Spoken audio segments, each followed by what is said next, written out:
Hello दोस्तों, आप सभी लोग कैसे हो। आज हम लोग पढ़ने वाले हैं मेंसुरेशन। मेंसुरेशन में पढ़ेंगे लंबवृत्तीय बेलन। तो ये देखिए, ये है लंबवृत्तीय बेलन। ये जो डायग्राम बना हुआ है ये है लंबवृत्तीय बेलन। और बेलन में ये देखिए, इसके ऊपर और इसके नीचे जो है वृत्त बना हुआ है, वृत्त टाइप का। तो ये जो वृत्त टाइप का बना हुआ है इसे हम बेलन का आधार बोलते हैं। अभी इसके बारे में जिक्र करेंगे। तो ये देखिए, अगर इसमें वृत्त बना है तो इसमें सेंटर भी होगा और यहाँ पे सेंटर होगा, दोनों पे सेंटर होगा। और सेंटर होगा तो इस पे त्रिज्या भी होगी। तो ये त्रिज्या हो गई और ये भी त्रिज्या हो जाएगी। ये दोनों त्रिज्या हो गया। और यहाँ पे जो देखेंगे, ये जो इतना लंबा है इसे हम ऊंचाई बोलेंगे। क्या बोलेंगे? ऊंचाई। यहाँ से यहाँ तक जो है इसे हम क्या बोलते हैं? ऊंचाई बोलते हैं। तो चलो इसमें हम लोग सूत्र की बात कर लेते हैं, जो भी सूत्र हैं इसमें। तो पहले वाले सूत्र की बात करते हैं, बेलन का वक्र पृष्ठ। बेलन का वक्र पृष्ठ, बेलन का वक्र पृष्ठ जो होता है 2πr/h होता है। क्या होता है? 2πr/h होता है। और इसमें r क्या है? r जो है त्रिज्या है। r क्या है? r त्रिज्या है। और h क्या है? h जो है वो ऊंचाई है। इसको आप ध्यान में बैठा के रखिएगा क्योंकि सवाल में ये मिलेगा। h त्रिज्या हो गया। ये फार्मूला है। वक्रपृष्ठ का मतलब क्या है? जो ये पूरा बेलन का ये सफ़ेद भाग घेरा हुआ, ये अंदर ये वाला, यही है वक्रपृष्ठ। वक्रपृष्ठ का तात्पर्य है क्षेत्रफल से। और एक सूत्र और इसमें है, इसको भी देखते हैं। इसके अलावा और भी हैं। तो बेलन का संपूर्ण पृष्ठ क्या है? दूसरा, बेलन का संपूर्ण पृष्ठ। संपूर्ण का मतलब पूरा से है, तो इसमें संपूर्ण का मतलब हो जाएगा 2πr/h+r हो जाएगा। इसका सूत्र होता है, ये सूत्र आपको याद करना होगा। संपूर्ण पृष्ठ का मतलब क्या है? वक्र पृष्ठ तो था ही, और इसमें संपूर्ण पृष्ठ में क्या है? ये गोला भी इसमें आ जाएगा, ये वृत्त भी आ जाएगा, इसका पृष्ठ भी आ जाएगा। तो यही क्या हो जाएगा? संपूर्ण पृष्ठ हो जाएगा। और हम लोग बात कर ले हैं बेलन का आयतन। बेलन का आयतन क्या होता है? πr² होता है। πr² होता है।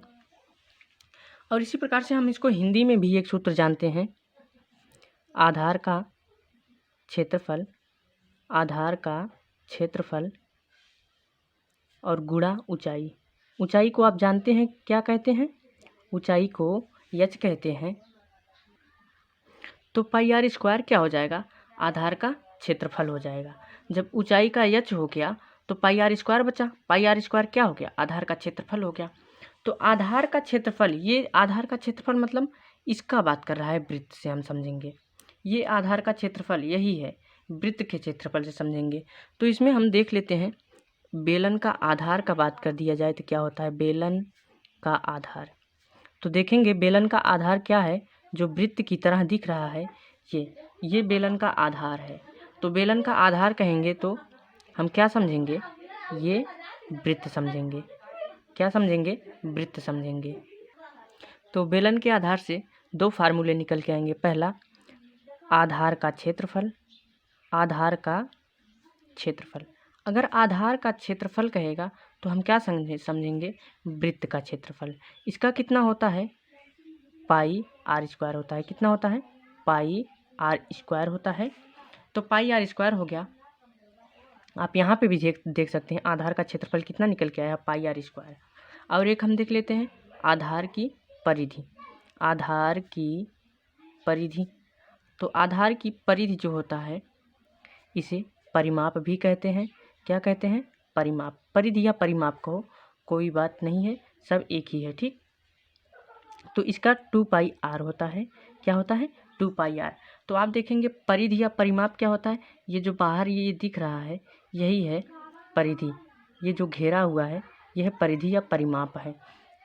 तो इसमें और भी हम देख लेते हैं। कभी कभी इसमें व्यास दे देता है, हमें त्रिज्या ज्ञात करना होता है। तो व्यास का फार्मूला क्या होता है? व्यास बराबर होता है 2 गुणा त्रिज्या। व्यास बराबर 2 गुणा त्रिज्या होता है। ये फार्मूला भी आपको याद करना है क्योंकि आगे काम देगा क्वेश्चन में। और यहाँ पे देखेंगे पाई दे रखा है, यहाँ पे भी पाई दे रखा है, यहाँ पे भी पाई दे रखा है। तो पाई का मान हम देख लेते हैं क्या होता है। पाई का मान है जो वो फिक्स है, 22/7 होता है, या इसे हम दशमलव में भी कह सकते हैं, 3.14 होता है। ये है पाई का मान। आप इसको भी याद रखिएगा क्योंकि इसका भी बहुत ही यूज है। तो चलो हम लोग सवाल पर चलते हैं। ये है पहला सवाल। तो हम पहले सवाल को अच्छी तरीके से पढ़ेंगे, देखेंगे इसमें क्या क्या दिया हुआ है।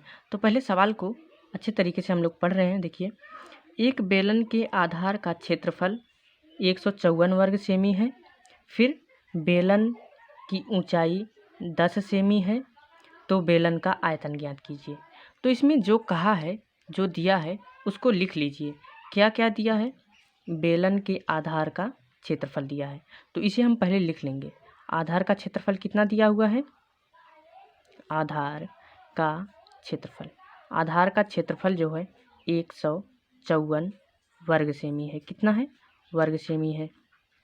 फिर ये आपको वर्ग सेमी इसमें लिखना होगा, ज़रूरी है, ठीक, क्योंकि क्षेत्रफल का जो मात्रक होता है वर्ग सेमी होता है। अगर यहाँ पे मीटर होता तो वर्ग मीटर लिखते हैं, ठीक।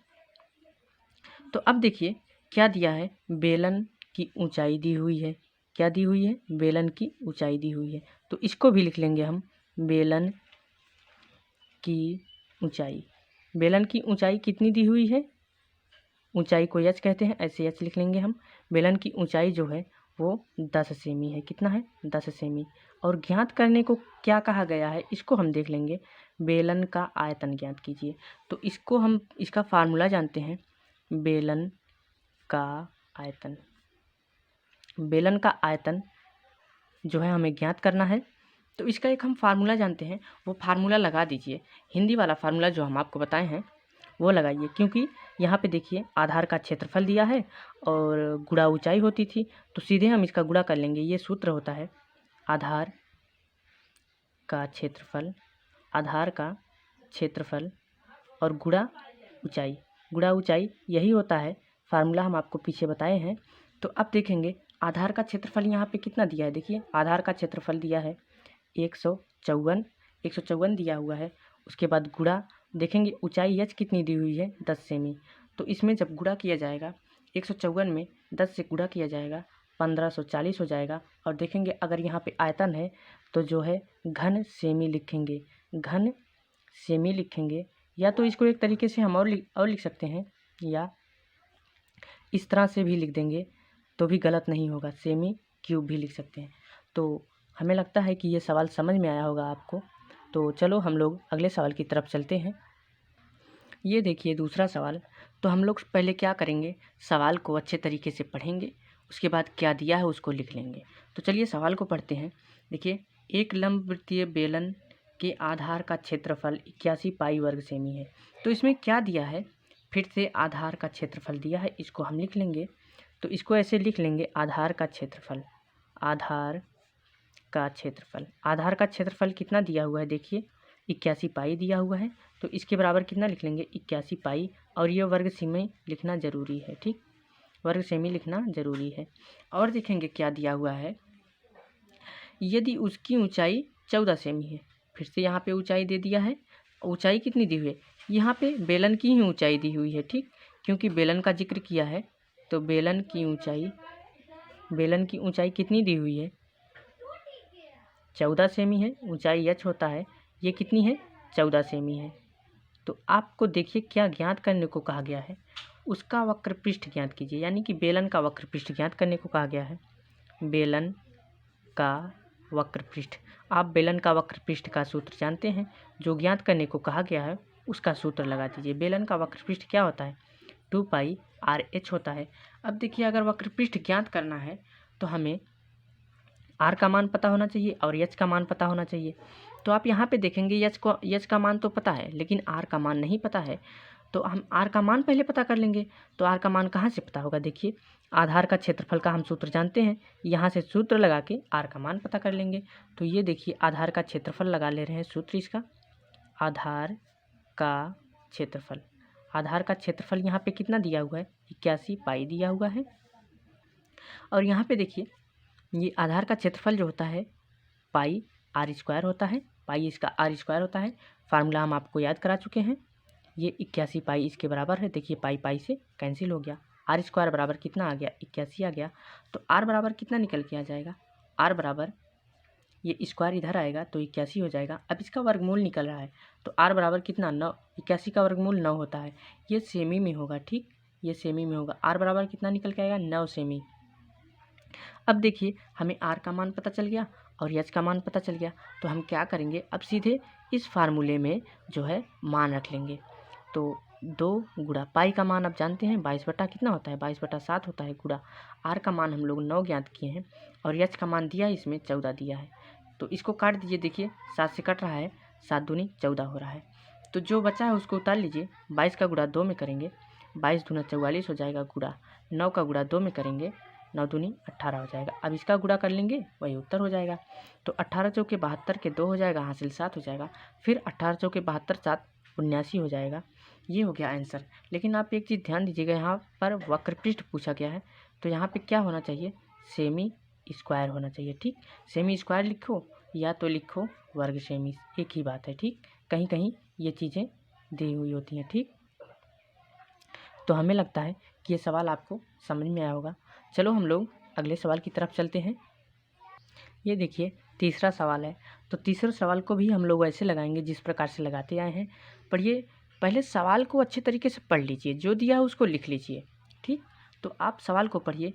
यदि किसी बेलन का वक्रपृष्ठ 110 सेमी स्क्वायर तथा ऊंचाई 5 सेमी है, जो दिया उसको लिख लीजिए, ठीक। इसमें क्या कहा है, बेलन का वक्रपृष्ठ, बेलन का वक्रपृष्ठ कितना दिया हुआ है, 110 सेमी स्क्वायर दिया है, ठीक। इसको हम लिख लेंगे।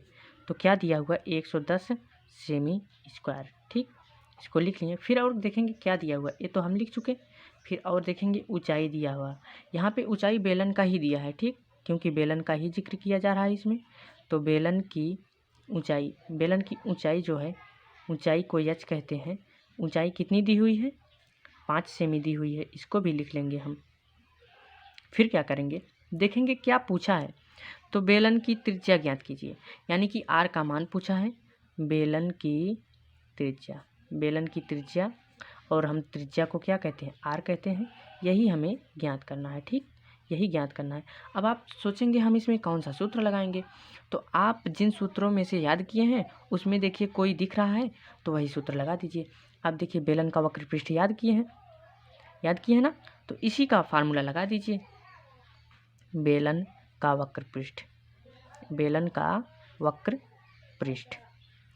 वक्रपृष्ठ कितना दिया हुआ है, 110 सेमी। यहाँ पे सेमी स्क्वायर होना चाहिए, 110 सेमी स्क्वायर, ठीक। ये आपको पता है। और हम बेलन का वक्रपृष्ठ जानते हैं 2 पाई आर एच होता है और इसके बराबर कितना है, 110 है। अब यहाँ पे जो मान दिया है वहाँ पे रख दीजिए यहाँ पे, तो ये 2 हो जाएगा। और पाई का मान हम जानते हैं 22 बटा 7 होता है और आर का मान हमें पता करना है तो इसको ऐसे छोड़ दीजिए। एच का मान देखिए, एच का मान इसमें दिया है 5 दिया है, रख लीजिए। तो ये हो गया 110। अब इसी को हम सॉल्व कर लेंगे, हमारा उत्तर आ जाएगा। तो 11 से इसको काटिए, क्या हो जाएगा, जो है 11 दूनी 22 हो जाएगा। ये 10 बार में कट जाएगा, ये 10 बार में कट जाएगा, ठीक। अगर 11 से इसको काटे हैं तो 11 से इसको भी काटना होगा, ठीक। और इसको काटेंगे 5 दूना 10 हो जाएगा। फिर ये 2 से कैंसिल हो गया। ऊपर बचा क्या, ये देखिए 2 बचा और आर बचा, 2 आर हो गया। और नीचे क्या बचा, 7। तो 7 का गुणा इधर करेंगे, इधर देखिए कुछ नहीं बचा है तो 1 बचा है, ठीक। 0 नहीं बचेगा, नहीं तो सवाल गलत हो जाएगा। 7 का गुणा 1 में करेंगे 7 हो जाएगा। उसके बाद आप क्या करेंगे, ये देखिए अगर ये 2 इधर गुणा कर रहा है उधर जाएगा, क्या करेगा, भाग करेगा, 7 बटा में 2 हो जाएगा। फिर इसका मान क्या निकल के आ जाएगा, आर बराबर 3.5 हो जाएगा, 3.5 सेमी होगा। तो आर का मान निकल गया कि नहीं निकल गया, देखिए आसान लग रहा है सवाल। तो इसी प्रकार से हम सब सवाल को लगाते चलेंगे। हमें लगता है ये सवाल आपको समझ में आया होगा। चलो हम लोग अगले सवाल की तरफ चलते हैं। देखिए ये रहा चौथा सवाल। तो चौथे सवाल को हम लोग पढ़ते हैं, सिद्ध करो। देखिए इसमें क्या बोला, सिद्ध करो, यानी कि हमें सिद्ध कुछ करना है। क्या सिद्ध करना है, पहले सवाल को पढ़ते हैं। बेलन के आयतन का दोगुना उसके वक्रपृष्ठ के आधार की त्रिज्या का गुणनफल के बराबर होता है। तो इसमें जो कहा है उसको लिखते चलिए। क्या कहा है? बेलन के आयतन का दोगुना। तो क्या करेंगे हम? बेलन के आयतन का दोगुना करेंगे। बेलन के आयतन हो गया, और इसका क्या बोला है? का दोगुना, यानी कि इसका दोगुना कर दिए। फिर क्या बोला है? उसके वक्रपृष्ठ, यानी कि बेलन के ही वक्रपृष्ठ की बात की जा रही है, यानी कि बेलन का वक्रपृष्ठ हो गया। फिर क्या कहा है इसमें? और आधार की त्रिज्या का गुणनफल। अगर गुणनफल बोला है तो यहाँ पे गुणा लगा लेंगे। उसके बाद क्या कहा है? आधार की त्रिज्या। तो आधार की त्रिज्या बोलेंगे, यहाँ पे लिख देंगे आधार की त्रिज्या। इसी की बात की जा रही है। और इन दोनों को क्या कहा है? ये दोनों गुणनफल में है, यानी कि गुणा कर रहे हैं। फिर ये दोनों जो है बेलन के आयतन का 2 गुना उसके वक्रपृष्ठ, देखिए बेलन के आयतन का 2 गुना उसके वक्रपृष्ठ और आधार की त्रिज्या के गुणनफल के बराबर है, यानी कि ये दोनों आपस में क्या है? बराबर दिखा रहा है। ठीक, अब हमें यही सिद्ध करना है कि ये दोनों आपस में बराबर होते हैं। तो चलो सिद्ध करते हैं। हम जानते हैं बेलन का आयतन क्या होता है? पाई r स्क्वायर h होता है, और यहाँ पे गुणा 2 है। और हम जानते हैं कि बेलन का वक्रपृष्ठ क्या होता है? 2 पाई r h होता है। और यहाँ पे देखिए आधार की त्रिज्या का है, यानी कि यहाँ पे त्रिज्या r की ही बात की जा रही है। ठीक, तो हम क्या करेंगे? यहाँ पे गुणा कर लेंगे। क्या निकल के आएगा? 2 पाई r स्क्वायर h हो जाएगा। और देखिए यहाँ पे r का गुणा होगा, r स्क्वायर हो जाएगा। तो क्या हो जाएगा? गुणा करेंगे 2 पाई r स्क्वायर h हो जाएगा। देखिए ये चीज़ दोनों को बराबर दिखाना था। तो देखिए यहाँ पे 2 पाई r स्क्वायर h, यहाँ पे भी 2 पाई r स्क्वायर h, दोनों आपस में बराबर हो गए, यानी कि ये प्रूव हो गया। यही हमें दिखाना था कि ये दोनों बराबर हैं। हाँ, दोनों बराबर हैं। ये सवाल हो गया प्रूव्ड। ठीक, तो चलो हम लोग अगले सवाल की तरफ चलते हैं। ये देखिए अगला सवाल। तो पहले हम क्या करेंगे? सवाल को पढ़ेंगे। 44 सेमी लंबे 20 सेमी चौड़े आयताकार कागज को लंबाई की ओर मोड़ने पर एक बेलन बनाया गया है। प्राप्त बेलन का आयतन ज्ञात कीजिए। ठीक, तो इस सवाल को हम अच्छे तरीके से पढ़ लिए हैं। अब क्या क्या दिया है उसको हम समझेंगे। तो देखिए 44 सेमी लंबाई इसमें दी हुई है। फिर क्या कहा है? 20 सेमी चौड़े आयताकार कागज की बात की जा रही है। इसमें देखिए चौड़ाई दिया हुआ है और लंबाई दिया हुआ है। तो हम अभी जो सूत्र पढ़ते आए हैं उसमें चौड़ाई और लंबाई नहीं था। तो हम क्या करेंगे? इसमें सूत्र कैसे लगाएंगे? तो आप इस चीज़ को समझिए, जो आयताकार कागज को लंबाई की ओर मोड़ने पर। चलो हम इसको चित्र द्वारा समझते हैं। ये देखिए, जैसे ये एक आयत हो गया। ठीक, आयत में क्या होता है? आमने सामने की भुजाएं बराबर होती हैं। ठीक, तो आमने सामने की भुजाएं देखिए, अगर ये 20 सेमी है तो ये भी 20 सेमी। तो चौड़ाई क्या कहा है इसमें? देखिए चौड़ाई क्या कहा है? चौड़ाई जो है 20 सेमी है, यानी कि ये जो चौड़ाई दिख रही है ये 20 सेमी है। ठीक, अगर ये 20 सेमी हो गई तो ये भी 20 सेमी होना है। और फिर देखेंगे इसकी लंबाई चौड़ाई से बड़ी होनी चाहिए। तो लंबाई देखिए चौड़ाई से बड़ी है, 44 सेमी हो गया। अगर ये 44 सेमी तो इसके इस साइड वाला भी 44 सेमी होना चाहिए। देखिए ये भी 44 सेमी है। अब यहीं पे आपको समझना है क्या कहा गया है? कागज को लंबाई की ओर मोड़ने पर। लंबाई की ओर मोड़ने पर यानी कि लंबाई के अनुसार मुड़ना चाहिए, यानी कि इसकी क्या मुड़नी चाहिए? लंबाई। तो ये लंबाई है, यही देखिए लंबाई मुड़ रहा है ना। देखिए ये लंबाई मुड़ रहा है कि नहीं? ये देखिए लंबाई मुड़ रहा है। और चौड़ाई तो ऐसे पड़ा हुआ है। देखिए चौड़ाई 20 सेमी है, चौड़ाई ऐसे पड़ी हुई है, तो ये चौड़ाई नहीं मुड़ा है। अगर चौड़ाई को मोड़ देंगे सवाल गलत हो जाएगा। आप सोचेंगे कि हम चौड़ाई को क्यों नहीं मोड़ रहे हैं? देखिए ये चौड़ाई अब मुड़ रहा है, ये 20 सेमी क्या हो? चौड़ाई मुड़ रहा है। तो चौड़ाई को अगर ऐसे मोड़ देंगे तो ये सवाल क्या हो जाएगा? गलत हो जाएगा। देखिए अब ये सवाल गलत हो गया। ठीक, क्योंकि हमें जो है लंबाई मोड़ने को कहा गया है। तो आप इसको इसे मोड़ लीजिए। ठीक है, तो ये 20 सेमी क्या आ गया? देखिए हम आपको पहले ही बता चुके हैं कि ये जो दूरी होती है इसे हम ऊंचाई कहते हैं। यानी कि ये क्या दिया है? बेलन की ऊंचाई दी हुई है। क्या दी हुई है? बेलन की ऊंचाई दी हुई है। इसको हम ऐसे लिख लेंगे, बेलन की ऊंचाई। आपको समझ में आया होगा कि बेलन की ऊंचाई ये 20 सेमी क्या है? बेलन की ऊंचाई है। ठीक, बेलन की ऊंचाई है। बेलन की ऊंचाई कितनी आ गई? 20 सेमी। ठीक, और आप देखेंगे कहेंगे कि ये 44 सेमी क्या है? तो आप देखिए इसमें फिर से देखिए ये 44 सेमी मुड़ रहा है, तो इस 44 सेमी को हम अगर ऐसे मोड़ दे रहे हैं तो ये एक वृत्त बन जा रहा है। देखिए ये पूरा एक वृत्त बन जा रहा है। तो ये क्या बन रहा है, परिधि, वृत्त की परिधि बन रहा है। तो यही 44 सेमी क्या है, बेलन के आधार की परिधि है। तो हम परिधि जानते हैं, ये बेलन के आधार की परिधि आ गई। ठीक, बेलन के आधार की परिधि 44 सेमी क्या आ गया, बेलन के आधार की परिधि आ गया। और परिधि कितना आ गया, 44 सेमी। ठीक, इसको हम ऐसे लिख लेंगे, 44 सेमी लिख लेंगे। उसके बाद देखेंगे क्या ज्ञात करने को कहा है, प्राप्त बेलन का आयतन ज्ञात कीजिए। इसमें क्या ज्ञात करने को कहा गया है, बेलन का आयतन ज्ञात कीजिए। बेलन का आयतन, बेलन का आयतन बराबर क्या होगा, क्वेश्चन मार्क होगा। और हम लोग जानते हैं जो चीज़ पूछा होता है उसी का सूत्र लगाते हैं। आयतन का सूत्र क्या होता है, पाई आर स्क्वायर एच होता है। आपको एक चीज़ ध्यान देना होगा, अगर ये आयतन ज्ञात करना है तो एच पता होना चाहिए और आर पता होना चाहिए, तभी हम इसको ज्ञात कर सकते हैं। तो देखेंगे ऊंचाई एच तो पता है लेकिन आर नहीं पता है, तो क्या करेंगे, कोई सूत्र लग रहा है यहाँ पे। देखिए बेलन के आधार का परिधि लग रहा है। ठीक, तो यहाँ से हम क्या करेंगे, आर का मान ज्ञात कर लेंगे। तो आधार की परिधि क्या होता है, आधार की परिधि। ठीक, बेलन के आधार की परिधि हो गया। ठीक, ये कितना दिया हुआ है, 44 सेमी, 44 सेमी दिया हुआ है।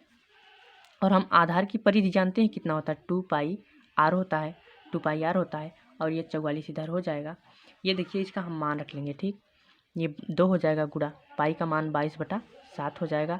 और ये आर हमें ज्ञात करना है, और इधर हो जाएगा 44। ठीक, और ये 22 से काटेंगे, 22 दूना 44, फिर 2 से कट जाएगा।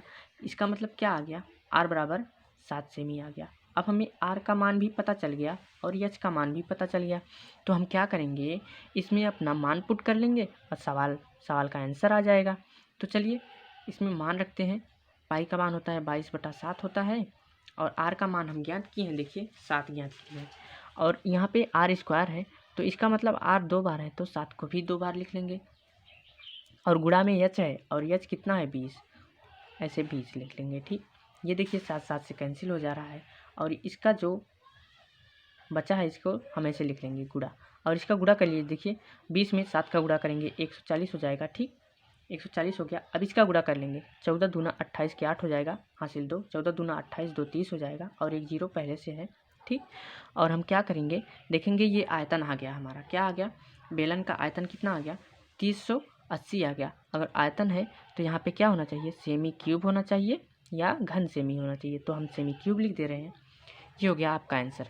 हमें लगता है कि ये भी सवाल आपको समझ में आया होगा। चलो अगले सवाल की तरफ हम लोग चलते हैं। ये देखिए छठा सवाल। तो छठे सवाल को हम सबसे पहले पढ़ेंगे अच्छे ढंग से। क्या कहा गया है, एक बेलन के आधार की त्रिज्या, क्या कहा गया है, आधार की त्रिज्या। तो क्या दिया है आधार की त्रिज्या, इसे हम लिख लेंगे। आधार की त्रिज्या कितना दिया हुआ है, आधार की त्रिज्या, आधार की त्रिज्या जो है 3 सेमी है, इसको ऐसे हम लिख लेंगे 3 सेमी। ठीक, और फिर देखेंगे क्या दिया हुआ है, और ऊंचाई 7 सेमी है, ऊंचाई भी दे दिया है। और यहाँ पे बेलन की ही बात की जा रही है, बेलन की ऊंचाई होगा। ठीक, बेलन की ऊंचाई कितनी है, 7 सेमी है, और ऊंचाई को एच कहते हैं। तो ये कितना है, 7 सेमी है, 7 सेमी हम उतार लिए। फिर देखेंगे क्या ज्ञात करना है, कहा गया है बेलन का वक्र पृष्ठ ज्ञात कीजिए। जो कहा गया है उसी का सूत्र लगा लीजिए, बेलन का वक्र पृष्ठ, बेलन का वक्र पृष्ठ हो गया। और बेलन का वक्र पृष्ठ आप जानते हैं क्या होता है, 2 पाई आर एच होता है, आर एच होता है। और आप यहाँ पे मान रख दीजिए, देखिए आर का मान भी हमें पता है, त्रिज्या आर का मान भी पता है, और एच का भी मान पता है। तो हमें कुछ ज्ञात नहीं करना है अलग से, सीधे मान पुट करना है।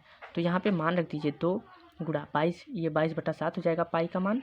और आर यहाँ पे दिया है 3 सेमी दिया है, देखिए 3 सेमी दिया है त्रिज्या, और ऊंचाई कितना दी हुई, 7 है।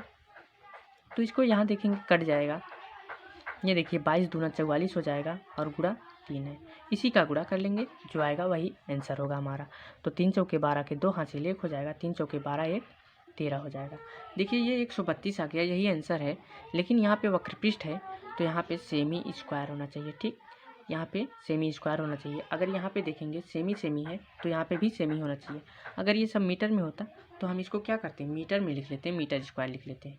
ठीक, तो अगले सवाल की तरफ चलते हैं हम लोग। चलो, ये देखिए 7वां सवाल। तो जिस प्रकार से हम सवाल को अच्छे ढंग से पढ़ते आए हैं उसी प्रकार से इसको भी पढ़ेंगे। सवाल को पढ़िए। बेलन का वक्र पृष्ठ 264 मीटर स्क्वायर तथा आयतन 396 मीटर क्यूब है। जो दिया है उसको लिखिए। क्या दिया है, बेलन का वक्र पृष्ठ दिया है।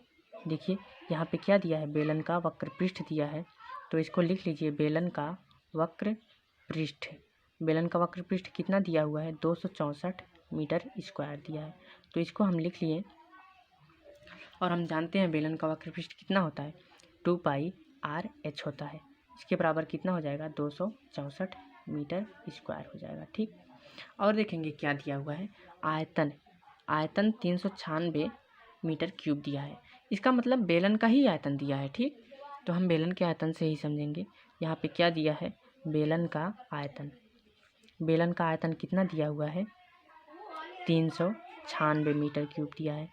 ये मीटर क्यूब हो, यहाँ पे देखिए मीटर क्यूब है। ठीक, और बेलन का आयतन हम जानते हैं πr² होगा। ठीक, और ये कितना हो जाएगा, 396 मीटर क्यूब। अब हमें क्या ज्ञात करना है ये देखेंगे। बेलन की ऊंचाई और बेलन के आधार की त्रिज्या ज्ञात करना है, यानी कि h का मान ज्ञात करना है और क्या ज्ञात करना है, r का मान ज्ञात करना है। यही दो चीज़ हमें ज्ञात करना है। तो चलो मान ज्ञात करते हैं। इसमें देखेंगे वक्रपृष्ठ दिया हुआ है और आयतन दिया हुआ है, तो हम मान कैसे ज्ञात करेंगे। देखेंगे यहाँ पे 2πr/h है और यहाँ पे πr² है, यानी कि अगर इसका भाग दे दिया जाए तो हमें r का मान पता चल जाएगा। तो भाग दे दीजिए, यानी कि इसका अनुपात ज्ञात कर लीजिए। जैसे 2πr/h, ये बेलन का वक्रपृष्ठ हो गया और फिर इसमें क्या हो गया, πr² हो गया, आयतन हो गया। आप कहेंगे कि यहाँ पे ये 2πr/h ऊपर ही क्यों है, तो ये आपको अगर दिक्कत हो रहा है तो इसको भी आप ऊपर कर सकते हैं, आयतन को भी ऊपर कर सकते हैं, कोई दिक्कत नहीं है। ठीक, आंसर उतना ही आना है, लेकिन आपको ये चीज़ मान याद रखना, मान को ध्यान में रखना है, क्योंकि मान जो है सेम होना चाहिए। ये अगर ऊपर है 2πr/h ऊपर है तो इसका मान 264 है, तो ये ऊपर ही होना चाहिए, 264 ऊपर ही होना चाहिए। और देखेंगे πr² का मान कितना है, 396 है, तो ये नीचे ही होना चाहिए, नहीं तो सवाल गलत हो जाएगा। अब देखेंगे यहाँ पाई से कट रहा है और h से कट रहा है, यहाँ 2 r है, यानी कि r गुणा r है, तो r से कैंसिल हो जा रहा है। और ये देखेंगे 132 से कट रहा है 2 बार में, अगर इसको 132 से काटे हैं तो इसको भी 132 से ही काटिए, ये 3 बार में कट जाएगा। ठीक, तो यहाँ पे क्या बचा है, ऊपर 2 बचा हुआ है और नीचे क्या बचा है, देखिए एक r बचा हुआ है, यहाँ पे 2 बचा है और फिर 3 बचा है। और देखेंगे ये कट जा रहा है 2, यानी कि r बराबर यहाँ पे कितना निकल के आ गया, 3 सेमी, r बराबर 3 सेमी निकल के आ गया। और हमें क्या ज्ञात करना, देखिए r तो ज्ञात हो गया और हमें क्या ज्ञात करना है, ऊंचाई h ज्ञात करनी है। तो चलो यहाँ पे हम लोग ऊंचाई ज्ञात कर लेते हैं। अब आप सोचेंगे ऊंचाई कैसे ज्ञात होगी, तो ऊंचाई इस r का मान चाहे यहाँ पे आयतन वाले फार्मूले में रख लीजिए, चाहे यहाँ वक्रपृष्ठ वाले फार्मूले में रख लीजिए, सेम उत्तर आना है। यहाँ पे भी वही उत्तर आएगा, यहाँ पे भी वही उत्तर आएगा। ठीक, तो चलो हम वक्रपृष्ठ वाले फार्मूले में रख लेते हैं, 2πr/h वाले में। 2πr/h बराबर कितना है, 264 है, तो इसका मान रख दीजिए 2 गुणा पाई का मान 22/7 हो जाएगा, फिर गुणा r का मान हम लोग अभी ज्ञात किए हैं 3 और h का मान ज्ञात करना है, इसको ऐसे छोड़ देंगे, ये हो जाएगा 264, हो गया 264। फिर देखेंगे इसी को हल करेंगे। ये देखिए 22 से कम 22 और यहाँ पे 22 से कम 22, फिर यहाँ पे क्या बचा, 4 बचा, 22 दूना 44 हो जाएगा, 12 बार में कट गया। इसको काट दीजिए, 3 चौके 12 हो जाएगा, फिर इसको काटेंगे, 2 दूना 4 हो जाएगा, ये 4 हो गया। फिर देखेंगे क्या बचा है, यहाँ पे h बटा में 7 बचा है, देखिए ये h बचा है और ये 7 नीचे, और यहाँ पे क्या बचा है, 2 बचा हुआ है। ठीक, तो आप देखेंगे इसमें गुणा कर देंगे, h बराबर कितना निकल के आएगा, 7 दूना 14 हो जाएगा, ये 14 सेमी ऊंचाई ज्ञात हो गया। ठीक, ये दोनों चीज़ें ज्ञात हो गई, तो यहाँ पे ऊंचाई भी हम लोग ज्ञात कर लिए और त्रिज्या भी ज्ञात कर लिए। हमें लगता है कि ये सवाल भी समझ में आया होगा। चलो हम लोग अगले सवाल की तरफ चलते हैं। तो चलो सवाल को अच्छे तरीके से पढ़ते हैं। एक लंबवृत्तीय बेलन के आधार का क्षेत्रफल 9 वर्ग सेमी है। क्या दिया हुआ है? आधार का क्षेत्रफल। तो इसे लिख लीजिए, आधार का क्षेत्रफल। आधार का क्षेत्रफल, आधार का क्षेत्रफल कितना दिया हुआ है? 9 पाई वर्ग सेमी। ठीक, इसको हम लिख लिए। और देखेंगे क्या दिया हुआ है, और कुछ भी नहीं दिया हुआ। क्या ज्ञात करने को कहा गया? आधार का व्यास ज्ञात कीजिए। तो इसमें क्या ज्ञात करने को कहा गया है? देखिए, आधार का व्यास ज्ञात करने को कहा गया है, आधार का व्यास। तो आप एक चीज़ ध्यान दीजिएगा, आधार का व्यास तो हमें एक ही चीज़ से ज्ञात हो सकता है, जब हमें त्रिज्या ज्ञात हो जाए। तो हम पहले क्या करेंगे? त्रिज्या ज्ञात कर लेंगे। तो आप सोचेंगे त्रिज्या कैसे ज्ञात करेंगे? तो कोई फार्मूला देखिए लग रहा है, आधार का क्षेत्रफल। और आधार का क्षेत्रफल हम लोग जानते हैं पाई आर स्क्वायर होता है, और इसके बराबर कितना दिया है? 9 पाई दिया है। ठीक, और ये देखेंगे पाई पाई से कैंसिल हो जा रहा है, आर स्क्वायर बराबर कितना निकल के आ जा रहा है? 9। तो आर बराबर कितना निकल के आ जाएगा? ये स्क्वायर इधर आएगा, ये करड़ी में हो जाएगा, और 9 का वर्गमूल कितना होता है? 3। ये 3 सेमी क्या आ गया? 3 सेमी क्या आ गया? आर त्रिज्या आ गई। तो अगर त्रिज्या प्राप्त हो गई तो हमें व्यास ज्ञात करने में कोई दिक्कत नहीं है। व्यास जो है, व्यास का फार्मूला क्या होता है? आधार का व्यास। व्यास हमें ज्ञात करना है, आधार का व्यास। तो इसका फार्मूला क्या होता है? 2 गुणा त्रिज्या होता है। व्यास जो होता है त्रिज्या का 2 गुना होता है। तो 2 गुणा त्रिज्या का मान 3 रख लेंगे, 3 है। तो ये कितना निकल के आया? 2 तिहाई 6। ये सेमी में हो जाएगा। हमें व्यास भी ज्ञात हो गया, 6 सेमी। तो चलो हम लोग अगले सवाल की तरफ चलते हैं। ये 9वां सवाल हम लोग हल करते हैं। चलो देखते हैं, सवाल को पढ़ते हैं। क्या दिया हुआ है? यदि बेलन का वक्र पृष्ठ सिरों के क्षेत्रफल से 2 गुना है। आपको इसी सेंटेंस को समझना होगा कि वक्र पृष्ठ सिरों के क्षेत्रफल से 2 गुना है। क्या 2 गुना है? वक्र पृष्ठ। तो वक्र पृष्ठ, और यहाँ पे बेलन का ही बात किया जा रहा है, तो बेलन का वक्र पृष्ठ कहेंगे। ठीक, बेलन का वक्र पृष्ठ। बेलन का वक्र पृष्ठ किसके 2 गुना है? सिरों के क्षेत्रफल से 2 गुना है। तो यहाँ पे लिख लेंगे सिरों का क्षेत्रफल, सिरों का क्षेत्रफल। ठीक, सिरों का क्षेत्रफल। अब इसमें देखेंगे कौन 2 गुना है? तो बेलन का वक्र पृष्ठ 2 गुना है। और इसे अगर हमें बराबर करना है, जिसको 2 गुना कहा है उसको 2 गुना नहीं करेंगे, इसको 2 गुना कर देंगे। क्यों 2 गुना कर देंगे? क्योंकि अगर हमें बराबर लगाना है, ये 2 गुना पहले से ही है। अगर इसको 2 गुना कर देंगे तो ये बराबर हो जाएगा। और अगर ये 2 गुना है, इसको 2 गुना करेंगे, बेलन का वक्र पृष्ठ जो है इसको 2 गुना करेंगे तो ये 4 गुना हो जाएगा। कहाँ बराबर निकल के आएगा?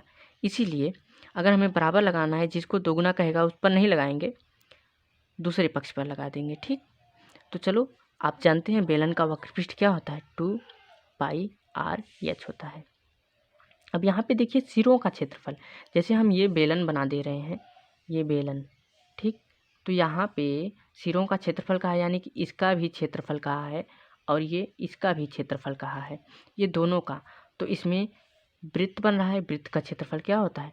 पाई आर स्क्वायर होता है। फिर दो वृत्त बन रहे हैं तो फिर से पाई आर स्क्वायर हो जाएगा। ठीक, फिर से पाई आर स्क्वायर हो गया, और यहाँ पे गुणा 2 ही है। तो अब क्या करेंगे? 2 पाई आर एच। ठीक, तो ये रहा, ये जुड़ जाएगा, 2 पाई आर स्क्वायर हो जाएगा, इसको जोड़ लेंगे, और यहाँ पे 2 पहले से है। ये देखेंगे 2 2 से कट जा रहा है, 2 2 से कट जा रहा है। और देखेंगे पाई पाई से कट जा रहा है। और देखेंगे ये आर जो है, आर से यहाँ पे 2 आर है, एक आर कैंसिल हो जा रहा है। यहाँ पे क्या बचा? एच बचा। और यहाँ पे क्या बचा? 2 बचा और एक आर बचा। तो अब इसको हम क्या करेंगे? देखेंगे क्या ज्ञात करने को कहा गया है? ऊंचाई और त्रिज्या में अनुपात। तो ऊंचाई और त्रिज्या में अनुपात यानी कि इसका जो है बटे में ज्ञात करना है। तो ऊंचाई बटे में अगर इसको लाना है तो यहाँ पे गुणा कर रहा है, इधर आएगा तो भाग करेगा, यही अनुपात हो गया। तो इधर कितना बचा? 2 बचा, और यहाँ पे कुछ नहीं है तो 1 मान लेंगे। ठीक, ये हो गया अनुपात। तो अनुपात को ऐसे भी हम लिख सकते हैं, जैसे एच अनुपाते आर बराबर 2 अनुपाते 1। आप एक चीज़ यहाँ पे ध्यान दीजिएगा, अगर एच पहले लिख रहे हैं तो ये जो ऊपर है इसको पहले लिखना होगा, क्योंकि एच ऊपर है तो इसको पहले लिखना होगा 2 को। ठीक, तभी ये सवाल, नहीं तो गलत हो जाएगा। अगर पहले 1 को लिख देंगे तो ये सवाल गलत हो जाएगा, ठीक। तो ये हो गया आपका आंसर, यही चीज़ हमें ज्ञात करना था। अगला सवाल हम लोग देखते हैं 10वां, जो कि लास्ट है। ये देखिए 10वां सवाल। तो चलो इसको भी हल करते हैं। क्या दिया हुआ है, एक बेलन का आयतन जो है 175 घन सेमी दिया हुआ है। इसको लिख लीजिए, बेलन का आयतन। बेलन का आयतन कितना दिया हुआ है, 175 पाई दिया हुआ है, ठीक। 175 पाई घन सेमी, ये घन सेमी लिख लेना है, ठीक। ये घन सेमी लिख लेना है। और देखेंगे क्या दिया हुआ है, ऊंचाई दी हुई है, ठीक। ऊंचाई दी हुई है, बेलन की ऊंचाई कितनी दी हुई है, बेलन की ऊंचाई 7 सेमी है, ठीक। बेलन की ऊंचाई को एच कहते हैं और ये कितना है, 7 सेमी है। इसको ऐसे लिख लेंगे, 7 सेमी। फिर देखेंगे क्या ज्ञात करना है, उसका व्यास ज्ञात कीजिए। फिर से व्यास ज्ञात करने को कहा गया है, बेलन का व्यास। बेलन का व्यास ज्ञात कीजिए। तो बेलन का व्यास कैसे ज्ञात होगा, हम अगर त्रिज्या ज्ञात कर लेंगे तो बेलन का व्यास ज्ञात होगा। आप कहेंगे त्रिज्या कहाँ से ज्ञात होगी, तो ये देखिए सूत्र इसका लगा दीजिए, यहाँ पे सूत्र लग रहा है ना, यहीं से हमें त्रिज्या मिलेगी। तो बेलन का आयतन कितना है, बेलन का आयतन, बेलन का आयतन कितना, 175 पाई है, ठीक। और क्या करेंगे, यहाँ पे बेलन का आयतन हम जानते हैं पाई r² h होता है। तो इसके बराबर कितना, 175 पाई है। ये देखिए पाई पाई से कैंसिल हो गया। और यहाँ पे देखिए यच का मान हमें दिया है, ठीक। यच का मान हम रख लेंगे r² गुणा यच का मान 7 है और 175 ये आ गया। r² बराबर कितना आ जाएगा, देखिए r², ये इससे कट जाएगा, देखिए 7, ये 25 बार में कट जाएगा। देखिए 7 दूना 14, उसके बाद 2 3 बचा, 7 पचे 35, 25 बार में कट गया, यानी कि r² बराबर कितना आ गया। तो r बराबर क्या निकल के आ जाएगा, 5 निकल के आ जाएगा, 5 सेमी। तो अगर r पता चल गया तो हम लोग क्या करेंगे, व्यास ज्ञात कर लेंगे। चलो यहाँ पे लिख देते हैं। और हम लोग जानते हैं व्यास क्या होता है, व्यास बराबर होता है 2 गुणा त्रिज्या होता है। व्यास त्रिज्या का 2 गुना होता है, ठीक। तो अब क्या करेंगे, ये 2 तो है ही है पहले से, और त्रिज्या हम कितना ज्ञात किए हैं, 5 सेमी। तो इसमें 5 से गुणा कर लेंगे, कितना आ जाएगा, 5 दूना 10 हो जाएगा, 10 सेमी। ये क्या हो गया, ये हो गया व्यास। तो हमें लगता है कि ये भी सवाल समझ में होगा। थैंक यू ऑल सभी को। तो चलो आज के लिए बस इतना ही था। आप लोग मेरे चैनल को सपोर्ट कीजिए।